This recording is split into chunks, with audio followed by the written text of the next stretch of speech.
Gracias. Muy bien, pues hemos terminado la etapa en la que estuvimos estudiando acerca de la resolución de conflictos de manera bíblica.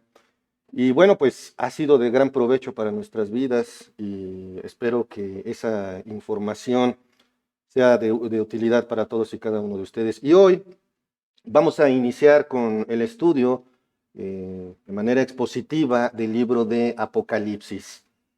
Pero antes de empezar, vamos a hablar un poquito acerca del trasfondo y digamos algunas cosas técnicas del libro, porque no sé si les ha pasado a ustedes o han visto películas o cosas o historias y mucho se dice sobre el apocalipsis. De hecho, la mayoría de la gente piensa en apocalipsis de manera alarmista o fantasiosa.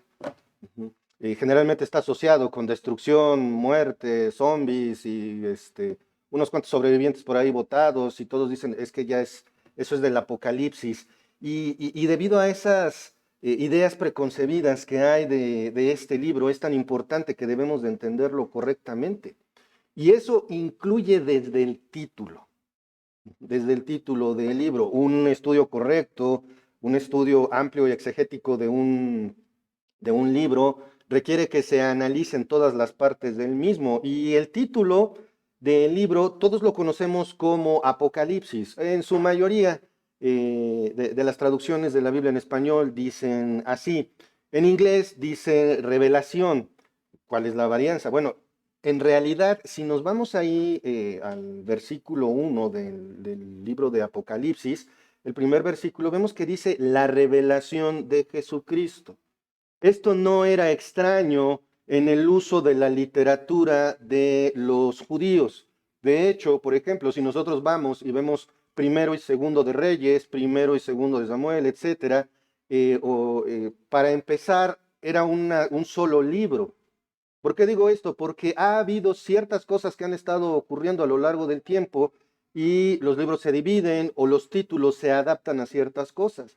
Pero los títulos de los libros de los judíos, por lo general, llevaban por nombre las primeras palabras de estos. Por eso, en este caso, en el libro de Apocalipsis, nosotros leemos en el versículo 1 la revelación de Jesucristo. Por eso es que un título más apropiado para este libro sería, de manera literal, la revelación de Jesucristo o el Apocalipsis de Jesucristo. Pero vámonos a pasar ahora con la palabra Apocalipsis, porque como vemos, si lo pensamos de manera rápida, eh, no suena igual la revelación de Jesucristo que el Apocalipsis de Jesucristo, ¿sí? Como que el Apocalipsis de Jesucristo da una idea de qué, como algo malo contra Jesucristo o algo por el estilo, pero como les decía, tenemos que entender desde el título del libro.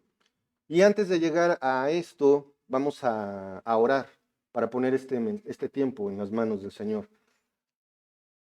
Padre amado, Padre celestial, te damos tantas gracias, Señor, por este día.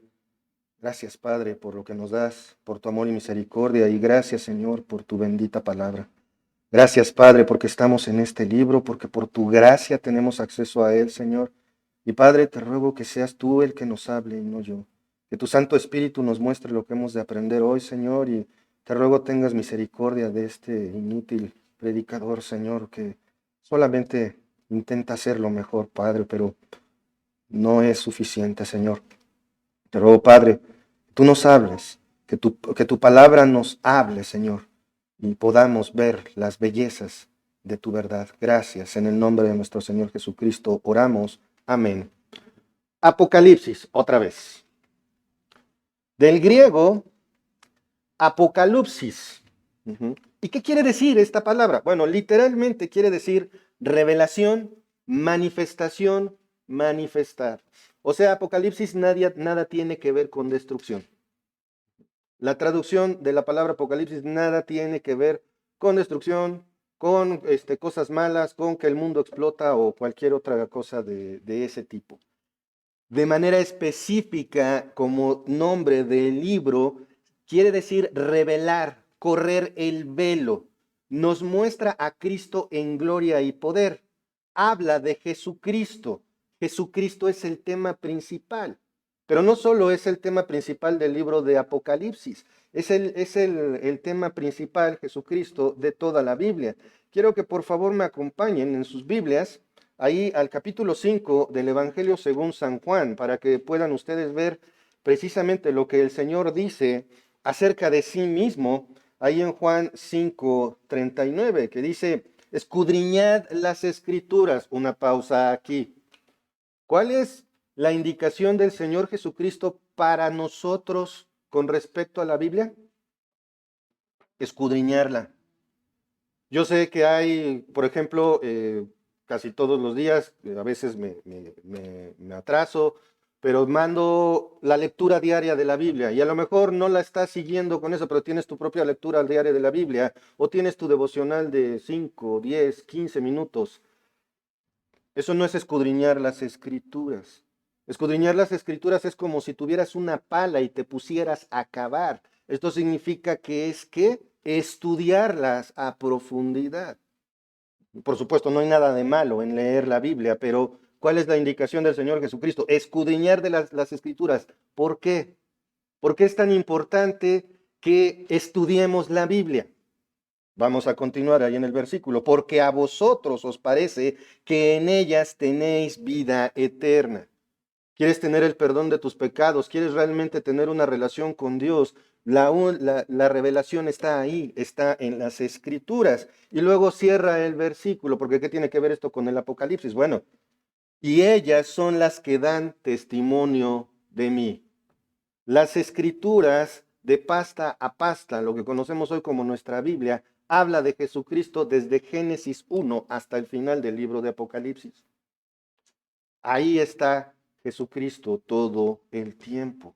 Por eso es tan importante, hermanos, que tengamos en cuenta que toda la Biblia, pero ahora en particular que vamos a estudiar el libro de Apocalipsis, toda la Biblia tiene un tema central.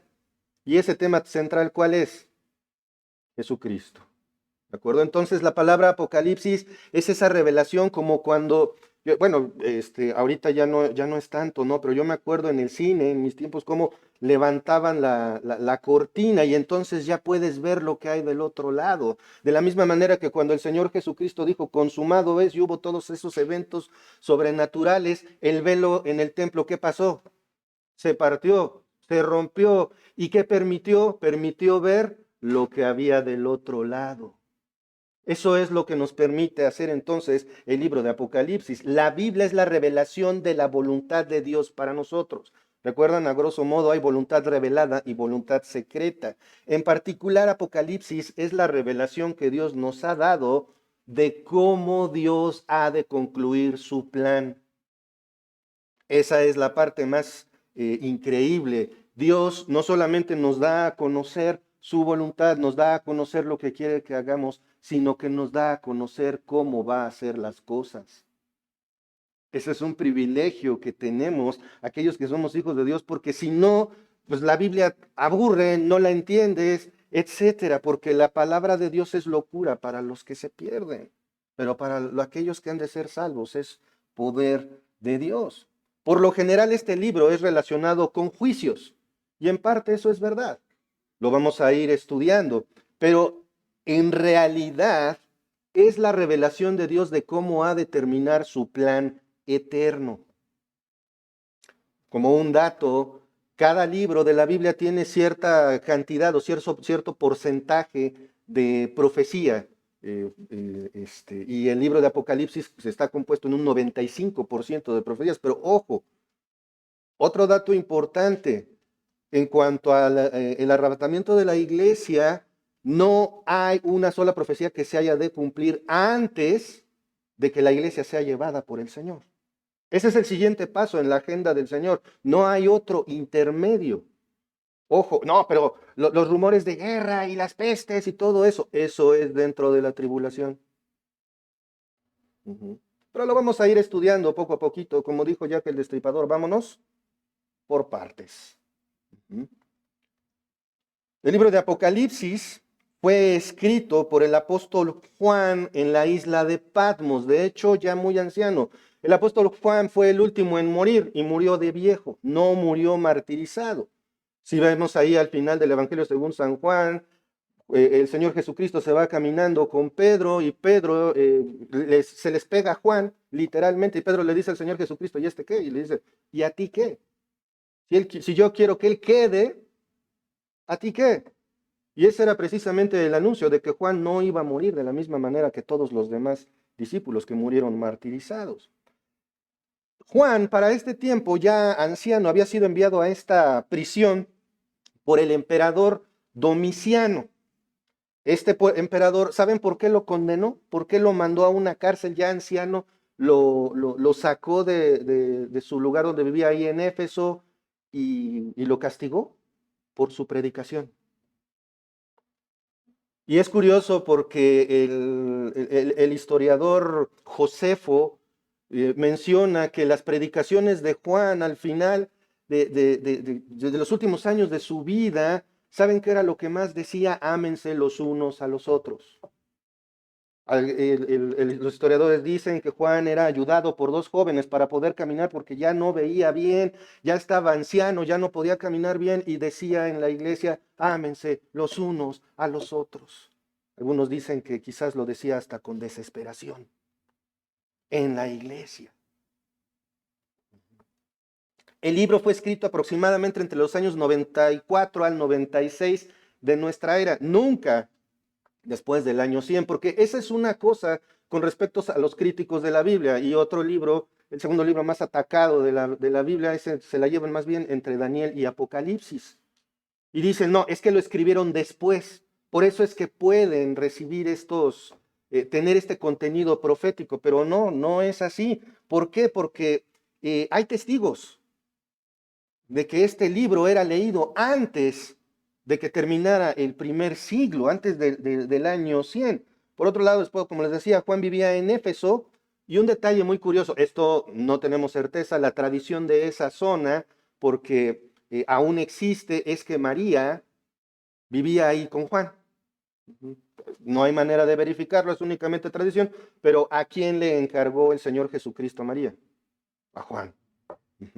Pero bueno, la tradición antigua señala a Juan como el autor del libro, como les decía, y algunos desafían esto y desafían el contenido del libro, pero testigos importantes, entre ellos escritores e historiadores como Justino Mártir, Irineo, Clemente de Alejandría, Tertuliano, eh, ya había, ellos estuvieron en los principios del segundo siglo y conocieron gente viva que había leído el libro de Apocalipsis antes de que terminara el primer siglo. ¿Por qué son importantes estos datos? Porque uno, son datos históricos y número dos, nos demuestran la autenticidad de este escrito. Yo sé que son muchos datos y me estoy tratando de ir rápido porque todavía seguimos en la introducción. Y saben una cosa, lo que vamos a estudiar nada más es la introducción, pero es fascinante todo lo que hay detrás de este libro. Este libro concierne, como ya les había dicho, al tiempo después de que la iglesia haya sido arrebatada. Por eso es que la iglesia desaparece en el capítulo 3 y no se le vuelve a mencionar a la iglesia hasta el capítulo 19 del libro. Este libro está lleno de figuras y símbolos, ¿sí o no? Ya todos tal vez están esperando a ver a qué horas hablamos de las bestias y de los monstruos y uy, todas esas son símbolos. Sin embargo, no por eso el libro de Apocalipsis va a dejar de interpretarse correctamente siguiendo el método literal histórico gramatical. Esto significa que lo vamos a estar escarbando versículo a versículo y tal vez hasta palabra por palabra. Ay, no le hagas. Bueno, no lo vamos a hacer aquí en este momento así. Pero el punto es que precisamente para poder entender la belleza de este libro, porque yo me he encontrado cristianos que le tienen miedo al libro de Apocalipsis. No, es que no lo quiero leer porque, ay, no, qué feo. Es hermoso. Es hermoso el libro de Apocalipsis y de hecho vamos a ver que hay un enorme, enorme beneficio en leerlo. Pero obviamente si lo lees por encima, pues escribes historias de estilo Terminator y los zombies y no sé qué tanto. Estas figuras y símbolos, hermanos, y metamos esta idea a piedra en nuestras mentes.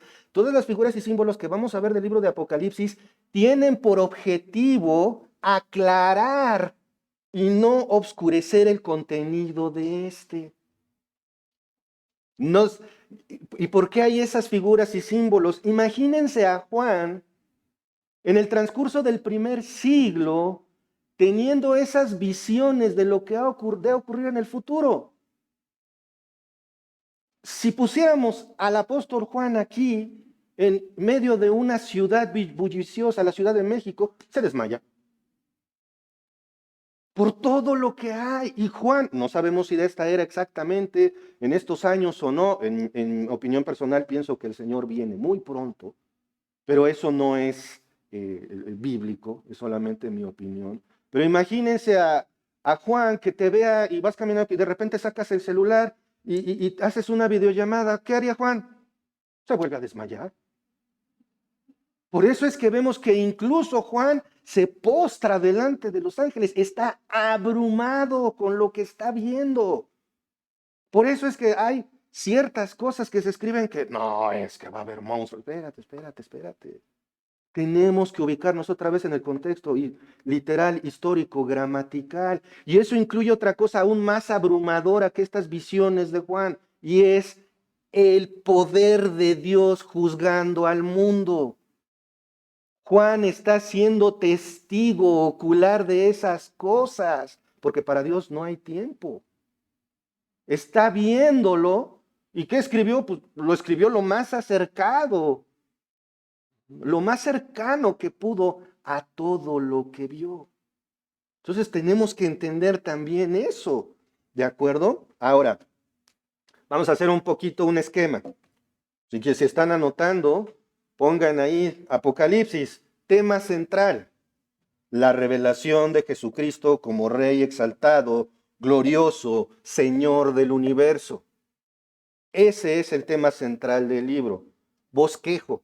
Siempre para estudiar un libro de la Biblia se tiene que elaborar un bosquejo, y esto es desmenuzarlo y dividirlo en las partes en las que va a ser enseñado. Pero ¿saben una cosa? Hay un bosquejo inspirado. El libro de Apocalipsis está bosquejado por el mismo Dios, por el mismo Señor Jesucristo. Acompáñenme ahí en sus Biblias a Apocalipsis capítulo 1, versículo 19. Escribe las cosas que has visto y las que son y las que han de ser después de estas. Ahí está el bosquejo. ¿Sí lo vieron? Primera parte del libro. Las cosas que has visto. Esto lo podemos ver en el capítulo 1, la visión que Juan tuvo de Cristo. Segunda parte del bosquejo, las cosas que son. Esto lo veremos en los capítulos 2 y 3. Y la tercera parte del bosquejo es las que han de ser después de estas. Esto lo veremos desde el capítulo 4 hasta el capítulo 22. ¿Sí cacharon el bosquejo? ¿No? ¿Se los repito? Ok, vamos a repetirlo. La primera, el bosquejo está en tres partes. Recuerden, el tema central es la revelación de Jesucristo como Rey exaltado, glorioso, Señor del universo. El bosquejo inspirado, las cosas que has visto. Como ya les dije, capítulo 1.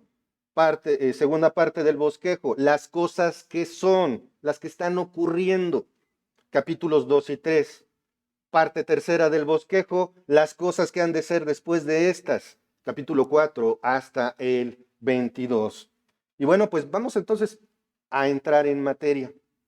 Todos estos datos podríamos tener aún muchos más, pero sobre todo lo importante que es, hermanos, ¿qué quiere decir Apocalipsis? Revelación, pero es esa revelación como se quita el telón para que podamos ver lo que está del otro lado acerca de nuestro Señor Jesucristo. ¿Cuál es el tema central de toda la Biblia? Jesucristo. ¿Y del libro de Apocalipsis? Jesucristo. El tema central, la revelación de Jesucristo como Rey exaltado, glorioso, Señor del universo. Entonces vamos a leer rápidamente el texto que vamos a estudiar hoy. Apocalipsis 1, del 1 al 8. La revelación de Jesucristo que Dios le dio para manifestar a sus siervos las cosas que deben suceder pronto, y la declaró enviándola por medio de su ángel a su siervo Juan, que ha dado testimonio de la palabra de Dios y del testimonio de Jesucristo y de todas las cosas que ha visto. Bienaventurado el que lee y los que oyen las palabras de esta profecía y guardan las cosas en ella escritas, porque el tiempo está cerca.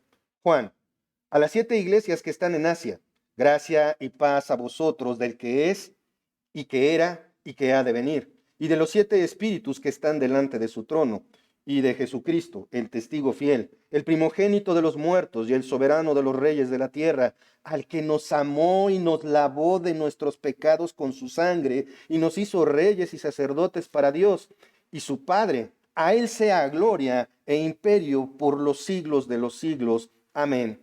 He aquí que viene con las nubes, y todo ojo le verá, y los que le traspasaron, y todos los linajes de la tierra se harán lamentación por él. Sí, amén.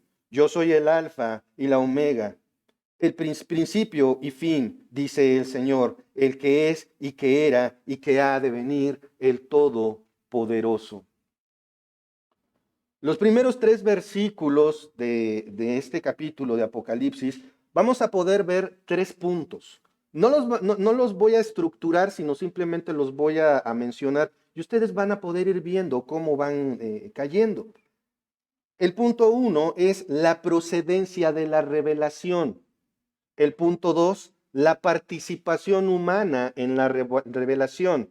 El punto 3, el premio de la revelación. En 3 versículos veremos entonces procedencia, participación y premio de la revelación. Vamos a la introducción del libro de Apocalipsis de Jesucristo. Versículo 1 dice, la revelación de Jesucristo que Dios le dio para manifestar a sus siervos las cosas que deben de suceder pronto, y las declaró enviándola por medio de su ángel a su siervo Juan. La revelación de Jesucristo. Ya sabemos que esto es lo que le da título al libro.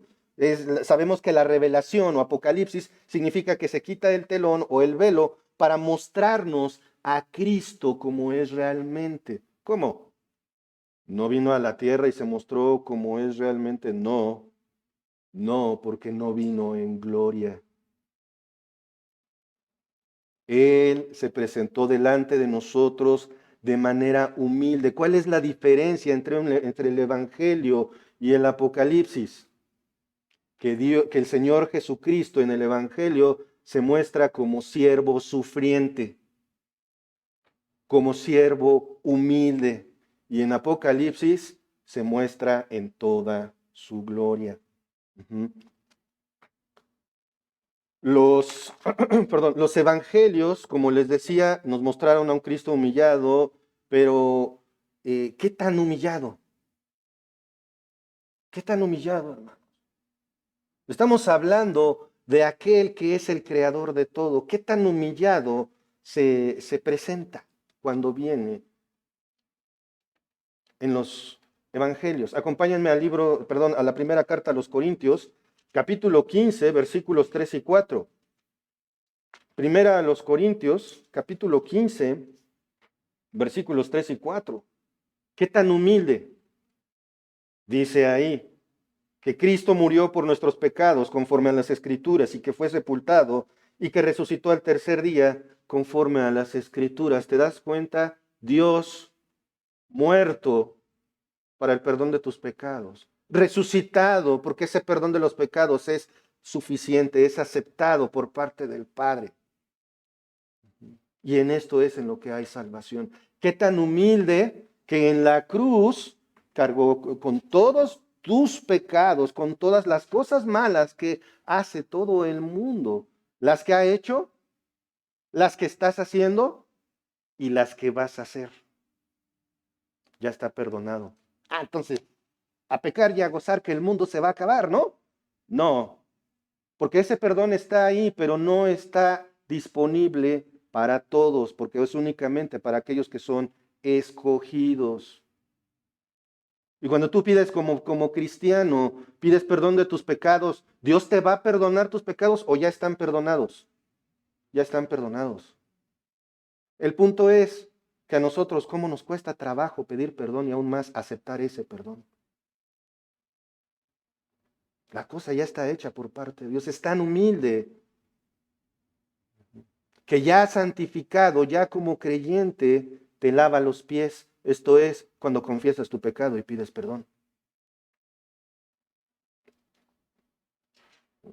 En el libro de Apocalipsis nos va a mostrar a Cristo en gloria. Veremos la exaltación del Señor. Y eso es maravilloso, porque no importa lo que diga el mundo, Cristo reina. Cristo es el Señor. No importa quién diga, no hay Dios. No, nosotros tenemos esa certeza. Es que tu fe es locura, claro, porque la palabra de Dios es locura para quien se pierde. Continuamos en el versículo 1. La revelación de Jesucristo que Dios le dio. El Padre es el que le está dando esta revelación de su gloria futura a Cristo como una recompensa a su obediencia y humillación, como nosotros podemos leerlo.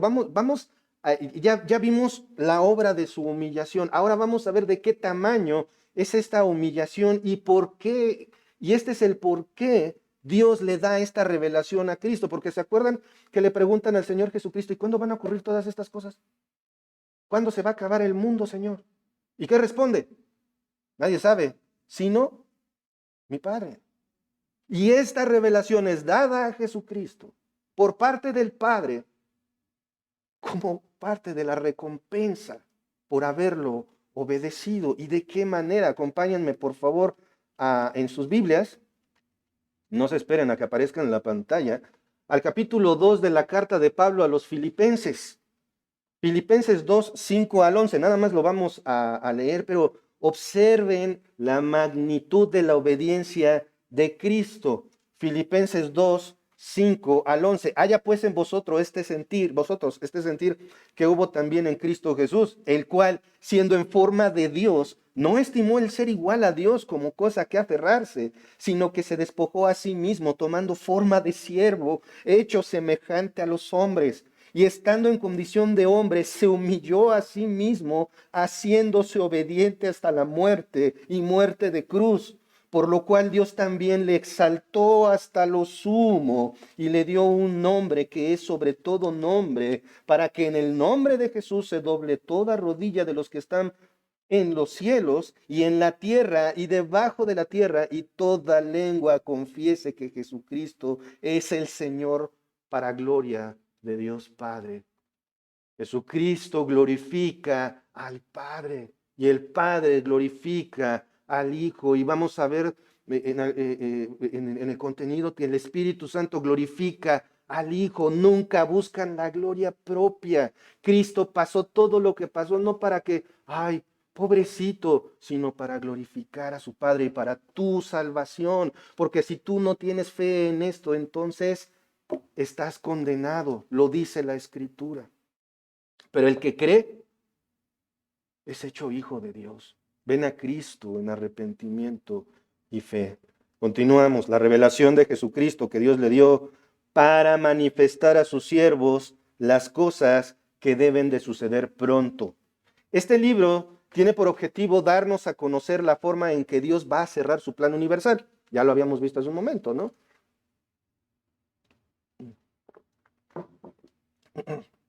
Pero hay algo que tenemos que notar. En segunda de Pedro nosotros podemos ver que hay impíos que se burlan de los cristianos diciendo, ¿y cuándo va a ocurrir esto? No, están diciendo que pronto. Entonces, ¿cuál es la palabra importante aquí? Pronto. La palabra pronto no es cronológica. No está diciendo de que pronto, o sea, mañana. No, la palabra pronto tiene un significado que será súbito, inesperado. Y aparte, cuando las cosas, porque dicen para manifestar a sus siervos las cosas, ¿qué cosas? Lo que dice el libro de Apocalipsis. Cuando esas cosas empiecen a suceder, ahí sí los que queden van a sentir el acelerador, porque va a venir una cadena de sucesos, una tras otra, las cosas van a ocurrir. Entonces la palabra pronto no significa que va a ser así mañana, en poco tiempo, sino que cuando empiecen a ocurrir estas cosas, van a ocurrir una detrás de la otra y va a ser rápido, una detrás de la otra. Como decimos, no ha terminado de lloviznar cuando ya empezó a llover y luego empieza a granizar y para colmo se inunda. Uno tras otro, uno tras otro. Por eso dice que han de suceder pronto. Pronto significa la velocidad de ejecución de estas cosas que van a suceder a gran velocidad, una tras otra. Y no que ya iban a ocurrir en un corto tiempo de tiempo. En un corto tiempo, perdón. Y la declaró enviándola por medio de su ángel a su siervo Juan. Continuamos ahí en el versículo 1.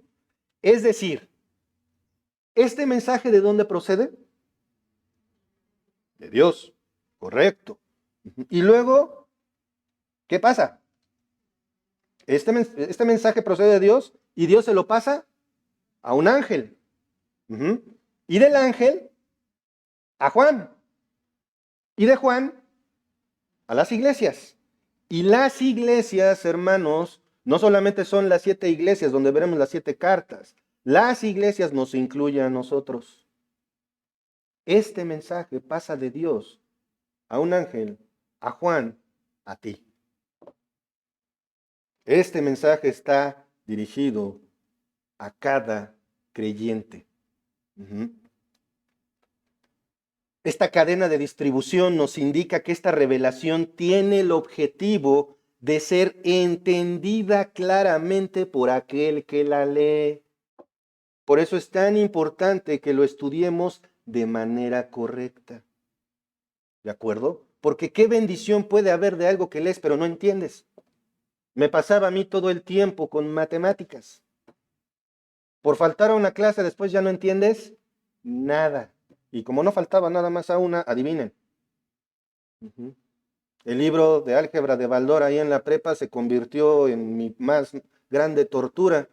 Pero un tío me obligó a resolverlo completo. Pero pregúntenme, ¿qué entendí realmente? Nada. ¿Por qué? Porque no se me daba. Y no sé si se me siguen dando, pero... El punto es que muchas veces no les ha pasado que leemos la Biblia y la leemos tan obligada y rápidamente que no entendemos ni un ápice de lo que leímos. ¿Qué provecho tiene entonces para tu vida, para tu espíritu, una lectura vacía de la Escritura? Ninguno. Por eso es tan importante, hermanos, que todos estudiemos las Escrituras. Todos. Versículo 2. Algunos van a decir, al fin. Continuando con la idea del versículo 1, que ha dado testimonio. Voy a leer desde el versículo 1 para que no se pierda la integridad del texto. La revelación de Jesucristo que Dios le dio para manifestar a sus siervos las cosas que deben de suceder pronto, y la declaró enviándola por medio de su ángel a su siervo Juan, que ha dado testimonio de la palabra de Dios y del testimonio de Jesucristo y de todas las cosas que ha visto. Este versículo simple y sencillamente nos está diciendo algo bien concreto. Juan nos dice que esta revelación es dada por Dios, ya lo sabemos, y se trata del Señor Jesús. Y esto no lo soñó. Estas no son alucinaciones. Juan no estaba bajo el influjo de alguna sustancia extraña o algo por el o estaba medio dormido, o como ya estaba viejito, pues ya estaba demente. No, no, veamos lo que dice. Todas las cosas, ¿cómo cierra el versículo 2? Todas las cosas que ha visto. Juan está diciendo, doy testimonio de las cosas que vi. No estaba dormido, no me lo contaron, no me lo estoy sacando de la manga ni de la chistera. Lo vio. Eso es muy importante. Versículo 3.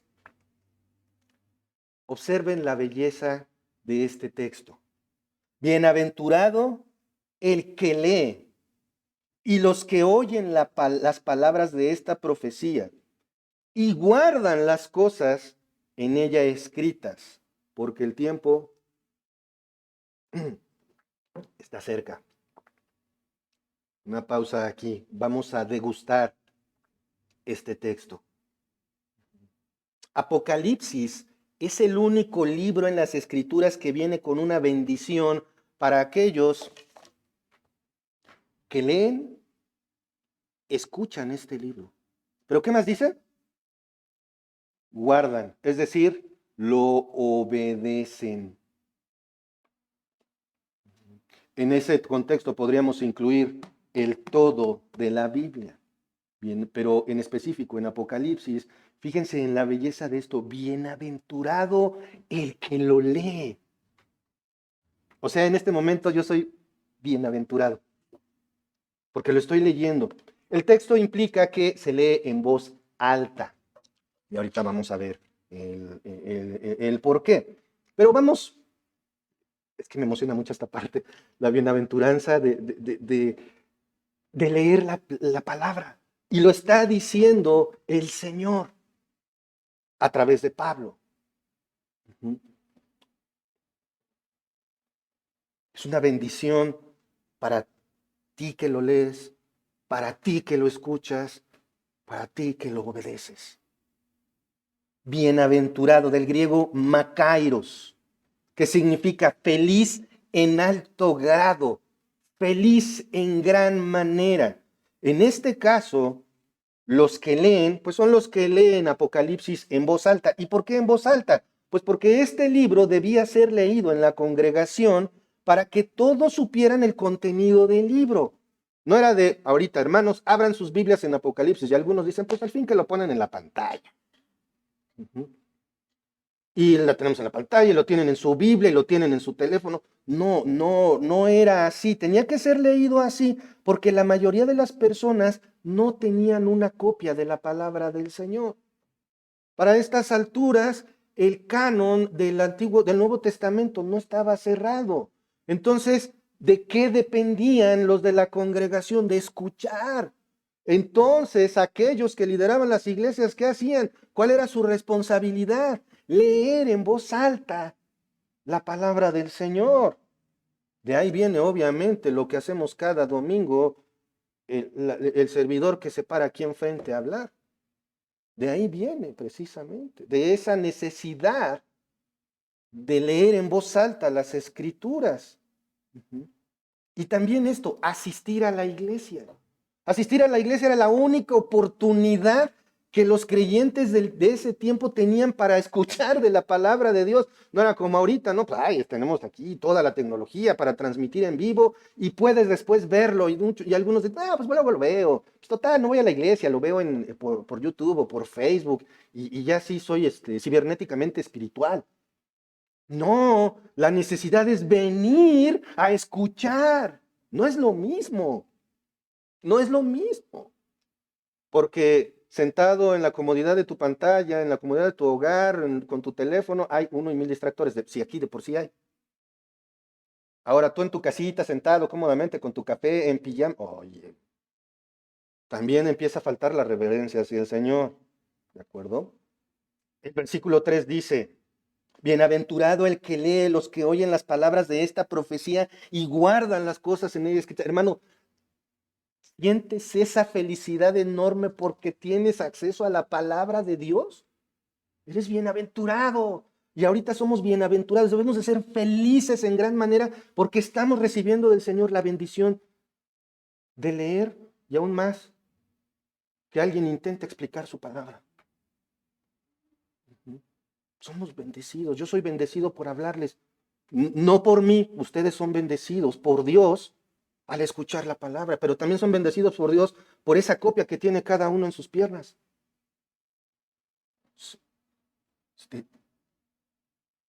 Eres bienaventurado. La pregunta sería aquí para reflexionar para nosotros, hermanos, ¿me siento bienaventurado? ¿Me siento privilegiado? ¿Me siento hijo de Dios por leer las Escrituras?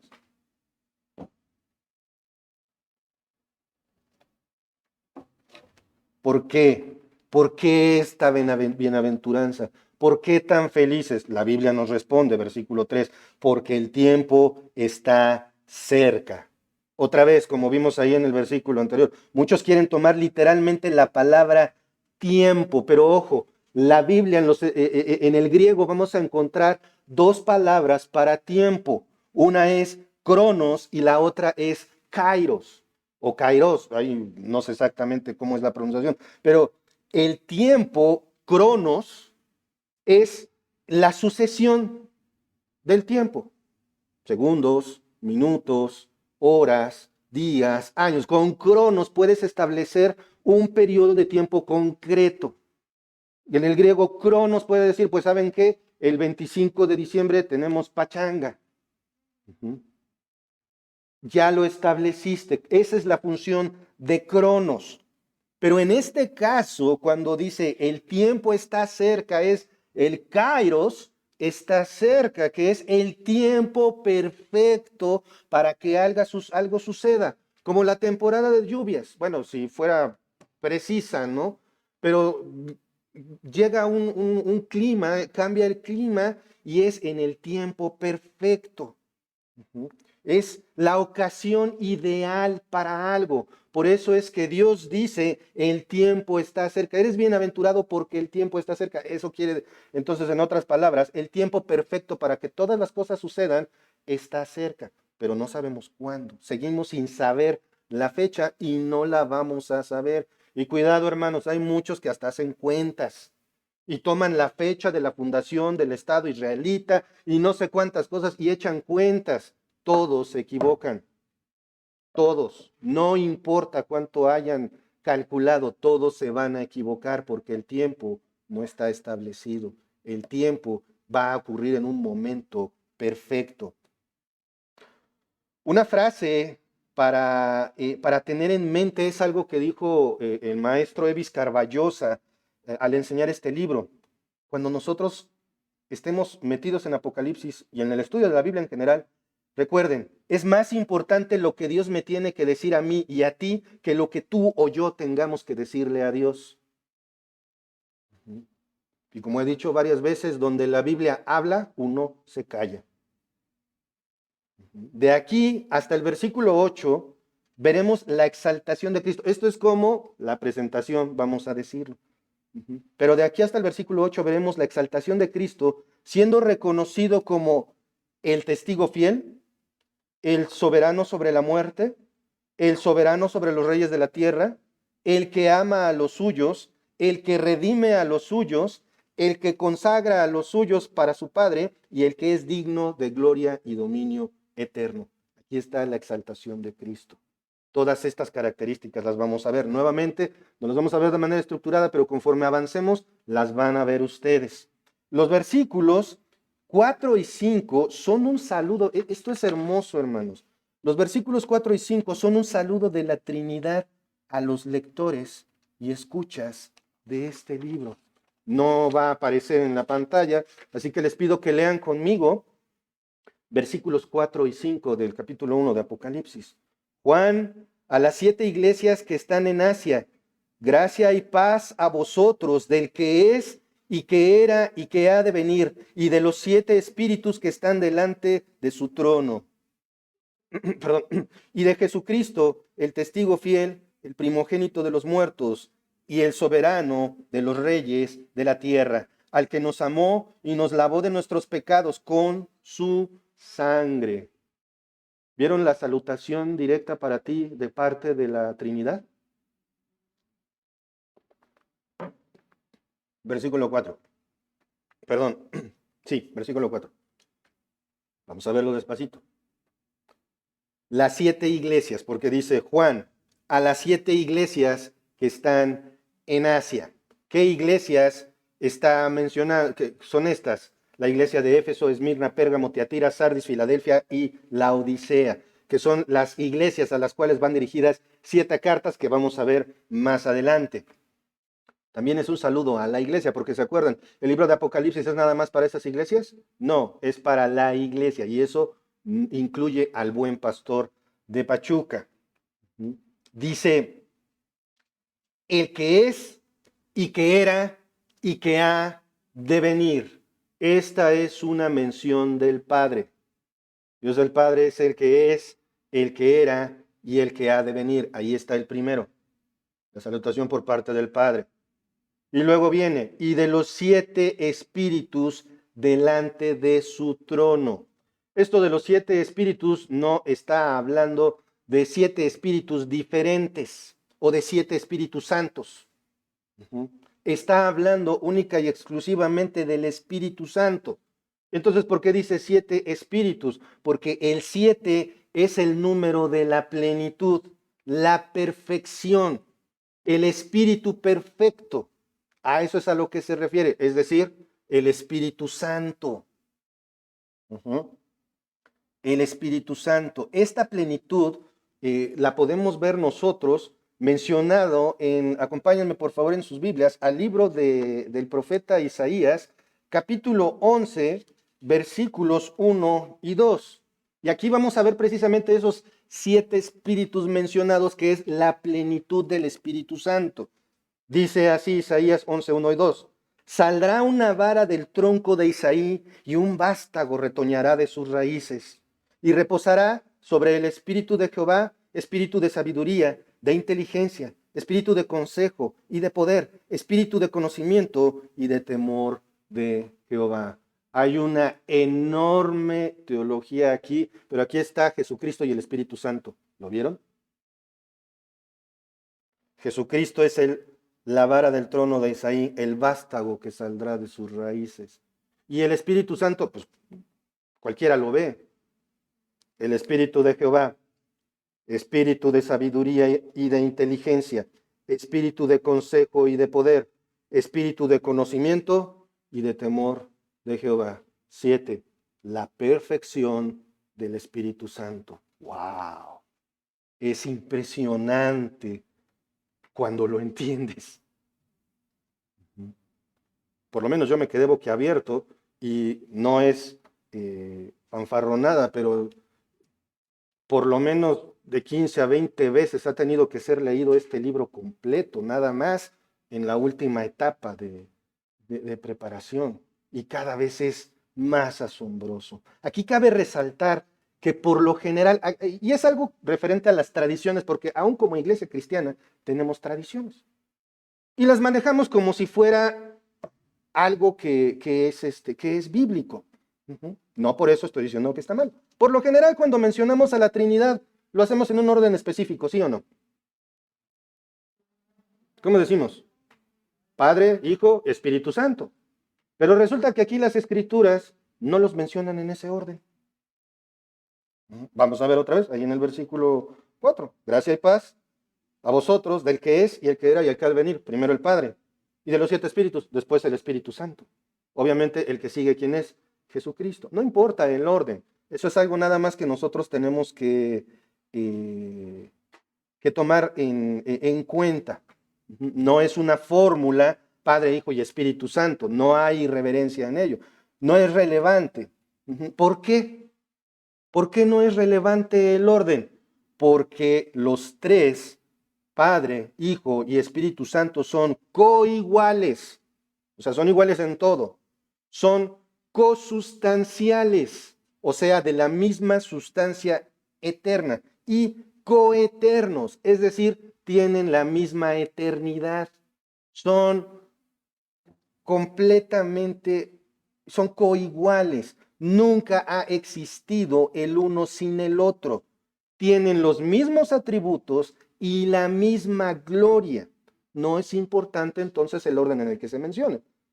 El Espíritu Santo está delante del trono del Padre. La idea continúa en el versículo 5, Apocalipsis 1:5. Y de Jesucristo, el testigo fiel, el primogénito de los muertos y el soberano de los reyes de la tierra, al que nos amó y nos lavó de nuestros pecados con su sangre. El Señor Jesucristo se le denomina testigo fiel. ¿Por qué? Porque todo lo que dice se ajusta a la realidad.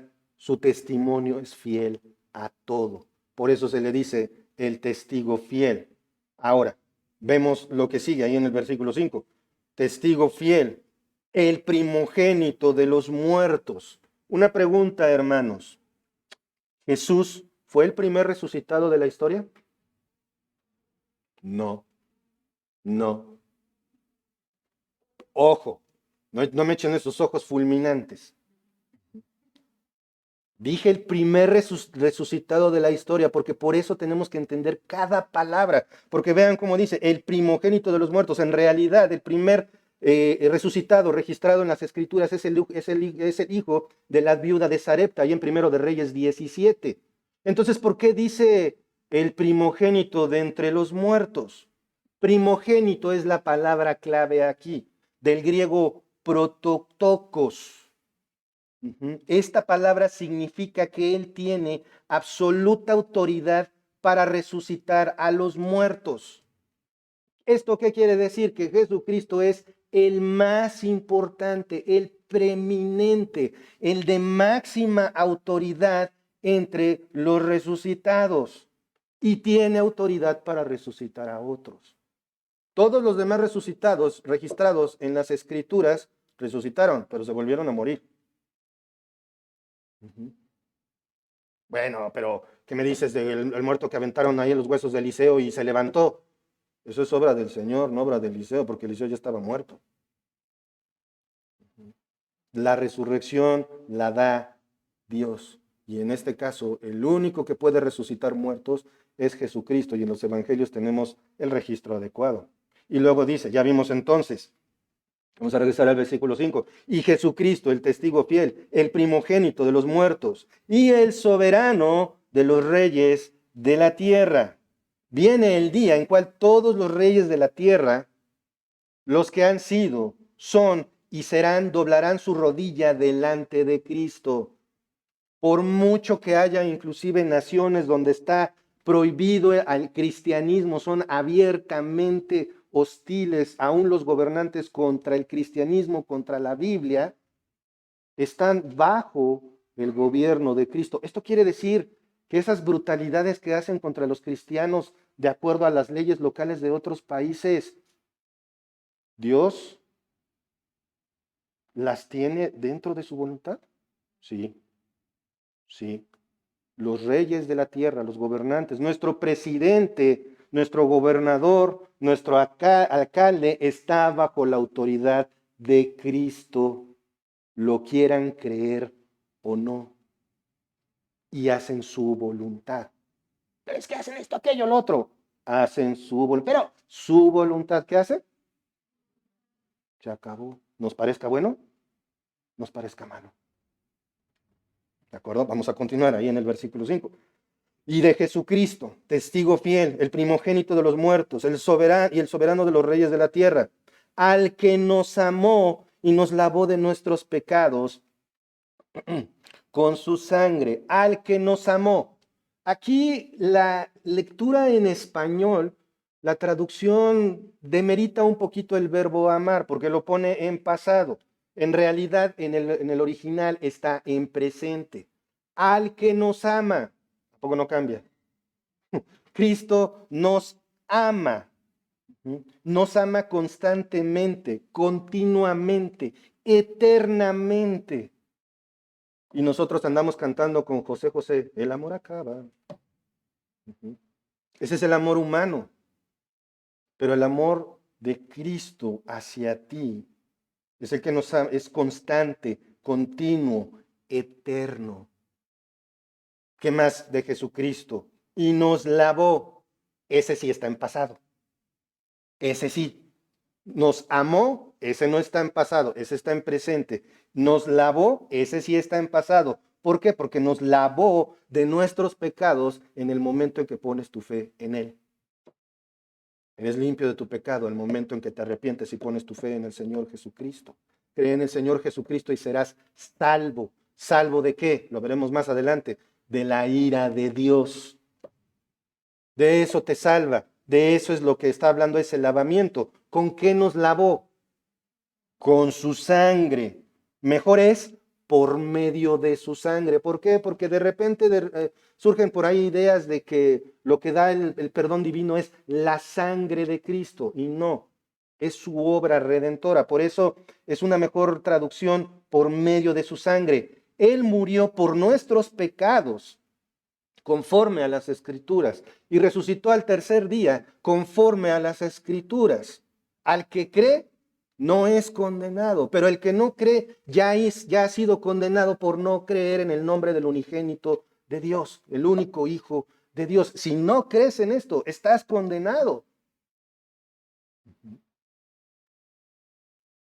Él murió por nuestros pecados.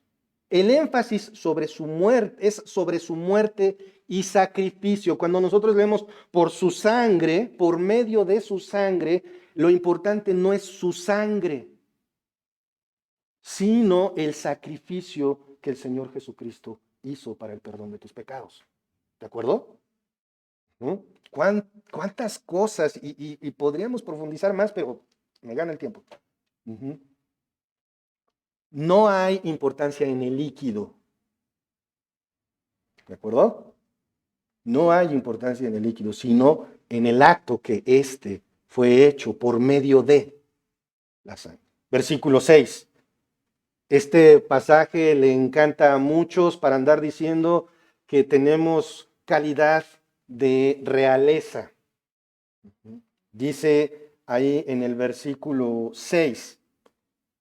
Y nos hizo, ¿quién? Jesucristo, por medio de su obra redentora. Nos hizo reyes y sacerdotes para Dios, su Padre. Ah, ya viste, somos reyes. Una mejor traducción es, y nos hizo reino y sacerdotes, no reyes y sacerdotes. El griego nos indica, nos hizo reino o parte de su reino y sacerdotes. Eso sí somos sacerdotes, pero no reyes. ¿Por qué? El único rey es Jesucristo. Él es rey de reyes y señor de señores. Es decir, es un reino, se hizo un reino de sacerdotes para Dios su Padre. ¿Y cuál es ese sacerdocio? Ministramos delante del Señor dándole honra y gloria con nuestras vidas. Y cuando estemos delante de su presencia, estaremos haciendo lo mismo. La pregunta es, ¿tu vida está ejerciendo el sacerdocio que debe? Meditemos en esto. Continúa el versículo 6. Y nos hizo reyes y sacerdotes para Dios su Padre. A Él sea la gloria e imperio por los siglos de los siglos. Amén. Este amén no es un cierre. Es solamente una expresión de así sea. Esto que se dijo de que la posición de Cristo, de que la gloria y el imperio es para Él, es un hecho. Por eso está ahí ese amén. A Él sea la gloria. En lugar de imperio es mejor dominio. A este reino, si quieres ser parte del reino de Dios, la única manera en que se puede tener acceso a este reino es por medio de la fe en Cristo. Es la única manera. Hermanos, este mundo está sumido en tinieblas. Eso es un hecho. Yo estoy seguro que conocen a alguien a quien desesperadamente le han compartido el evangelio una y otra vez, y conocemos gente que hace maldad y la hace como si nada. Tengamos mucho cuidado al momento de hablarles del Señor, porque no se trata de hablarles del Señor diciendo, obedece lo que Dios dice. ¿Eso le importa a un no creyente? No. Lo que deben de escuchar es el evangelio. Si nosotros no les compartimos el evangelio, no están escuchando las maravillas que Dios hizo por ellos. Versículo siguiente, versículo 7. He aquí que viene con las nubes, y todo ojo le verá, y los que le traspasaron, y todos los linajes de la tierra harán lamentación por él. Y otra vez una afirmación, sí, amén. Es como un pleonasmo, porque sí, así, sí, sí, sí, sí. Pero es que así de cierto es, tan cierto como que va a pasar, tan cierto como que me llamo Gerardo. Así de cierto es que van a ocurrir estas cosas. ¿Qué cosas? He aquí. Es una llamada de atención así como, aquí conmigo. ¿No nos ha pasado que, no, pónganme atención, los maestros sobre todo, no, aquí chavos, aquí, conmigo. Esa es esa llamada. He aquí que viene con las nubes. Las nubes se refieren a que Cristo vendrá con su gloria. Del hebreo Shekinah. La Shekinah, la gloria de Dios, estaba en el templo. Por eso no se tenía acceso al lugar santísimo más que una vez al año, y esto por el sumo sacerdote, y amarrado y con campanitas, por si caía pudieran sacarlo sin que nadie entrara. La Shekinah que acompañó al pueblo de Israel de día y de noche. La Shekinah, la gloria de Dios, que el pueblo de Israel vio en el monte, pero a los 40 días se acostumbraron y se hicieron un becerro de oro y se entregaron a todo tipo de perversión. En 40 días, viendo la gloria de Dios delante de sus ojos. Por eso, aquí viene con gloria. Nosotros debemos esperar con una expectación como, no me imagino, ¿se imaginan cómo estaban los hebreos el primer día viendo retumbar el cerro o el monte con los truenos y la nube de fuego y la luz? Pero hermanos, hasta eso se acostumbra el ser humano. Y aquí es algo para reflexionar. ¿Estás impresionado, pasmado todavía por la gloria de Dios? ¿Por tu salvación? Tanto que dices, no importa nada, Dios es primero, después y al final en mi vida. Porque si se te atraviesa algo y dices, no, esto es primero, olvídalo. Ya estás un paso más cerca de esos hebreos que con 40 días. ¿Y cuánto tiempo estuvo detrás de ellos y delante? Los estuvo acompañando también durante mucho tiempo. Ay, es que no hay agua. Ay, es que no hemos comido. Así de fácil el ser humano pierde la perspectiva y llega al punto en que no me importa Dios. Y cuidado, eso es una pésima señal. Porque aquel que no tiene a Dios en primer lugar, tiene una mala relación con Dios. O aún más terrible, no la tiene.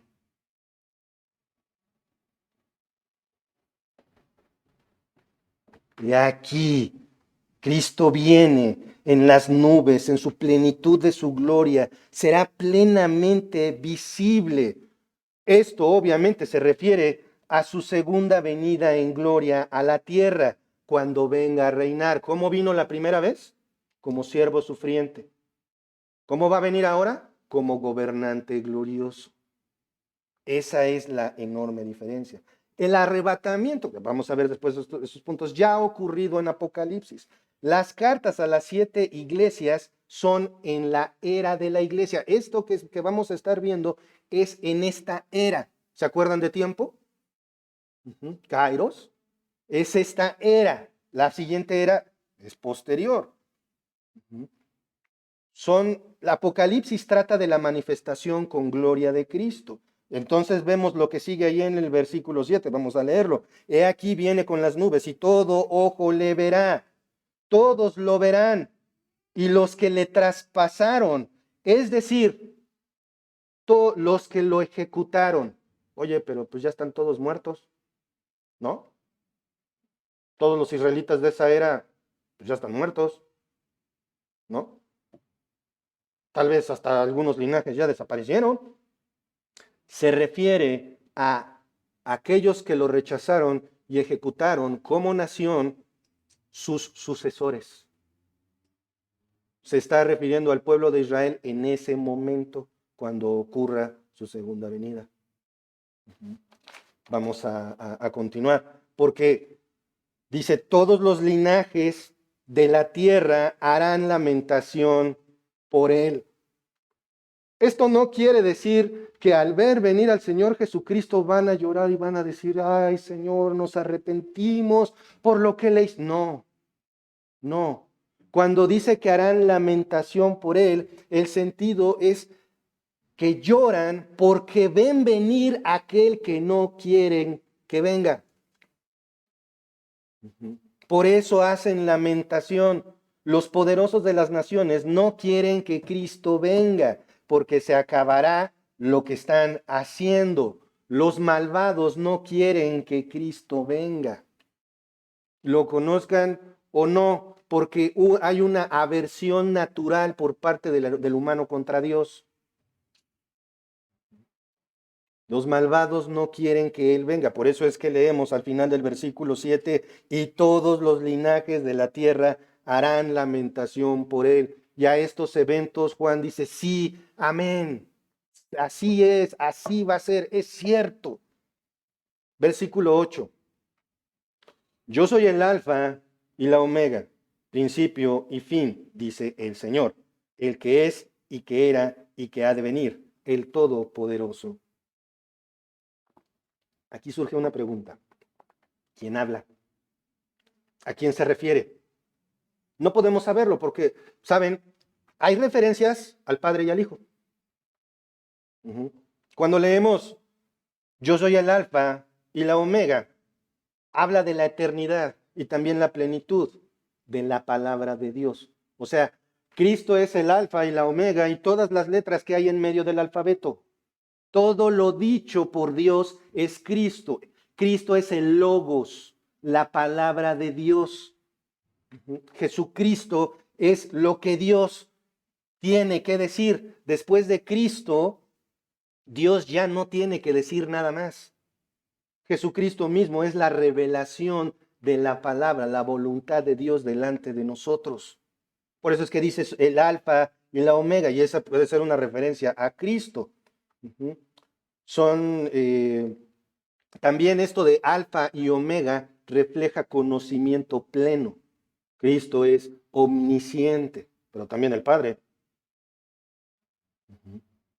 Pero también vemos ahí en el versículo 8, volvamos a leer. Yo soy el alfa y la omega, principio y fin, dice el Señor. Perdón, me estaba brincando esta parte. Principio y fin.